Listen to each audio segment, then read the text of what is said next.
हिम्मत है और अगर उस 56 इंच की छाती में चूहे का कलेजा नहीं है तो जरूर बताइएगा ये कि क्या आप जातिगत जनगणना के खिलाफ हैं या उसका समर्थन करते हैं। सदन में कहते हैं मैं समर्थन करता हूं, इलेक्शन रैली में बरगलाते हैं। ये किस तरह की बातें हैं? क्या भाषा बोल रहे हैं मोदी जी? पहले फेज के बाद उनकी भाषा और उनके बोल ऐसे बिगड़े, अब देखिए दूसरे फेज के बारे में क्या बोलते हैं। असलियत यह है चुनाव हाथ से निकल चुका है। असलियत यह है बीजेपी साउथ में साफ है, नॉर्थ में हाफ है और यही भारतीय जनता पार्टी का ग्राफ है। मोदी जी जहर उगल रहे हैं और निष्पक्ष चुनाव आयोग मोदी जी को नोटिस नहीं देता है, बीजेपी के अध्यक्ष को नोटिस भेजी जा रही है। कोई सेरिलैक खाते छोटे से बेबी है क्या? छुई हुई है क्या इस देश के प्रधानमंत्री? विष आप उगलेंगे, जहर आप उगलेंगे, गलत बात आप करेंगे, नोटिस बीजेपी के अध्यक्ष को क्यों भाई? छुई मुई का पौधा है क्या? छुई देंगे तो खुमला जाएंगे।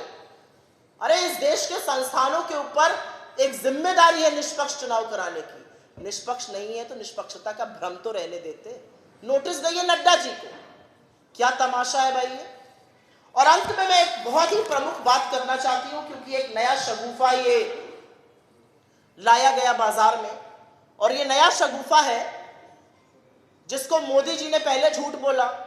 उनका एक और दिक्कत है, मोदी जी झूठ बोल देते हैं फिर सारी पार्टी को उस झूठ को दोहराना पड़ता है।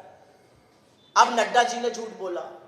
क्या झूठ है कि कांग्रेस जो है वो SC ST आरक्षण खत्म करके मुसलमानों को दे देगी। इससे दो चीजें साफ है। इससे यह पूरी तरह से साफ है कि नरेंद्र मोदी बौखला गए, हताश हैं और अनर्गल बातें कर रहे हैं। और एक चीज और साफ है, और ये मैं कहना नहीं चाहती हूं इस देश के प्रधानमंत्री के लिए, लेकिन 10 साल सिर्फ झुंझुना ही बजाया है। अगर 10 साल झुंझुना ना बजाया होता तो थोड़ी से नियम कानून का ज्ञान होता जो नहीं दिखता है या ज्ञानता है। क्या बोल रहे हैं? कांग्रेस की सरकार ऐसा कर देगी। किसी कांग्रेस की सरकार ने ऐसी प्रस्तावना दी है? कोई ऐसा प्रस्तावित आपके पास आया है प्रपोजल किसी सरकार का?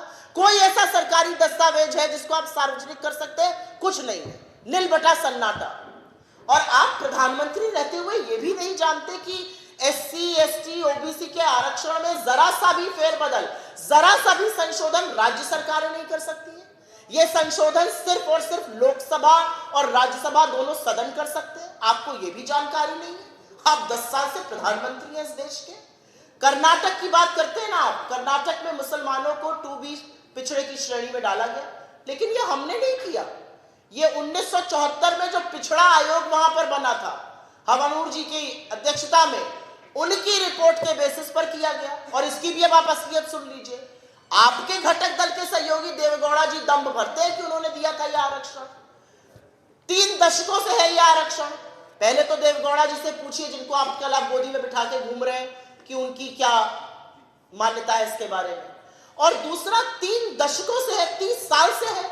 आप क्या कर रहे थे? आपकी सरकार रही, 10 साल से आप केंद्र में हैं, आपने इसकी मुखालफत कभी नहीं करी। आप कभी नहीं गए किसी न्यायालय में, तो झूठ क्यों बोलते हैं आप?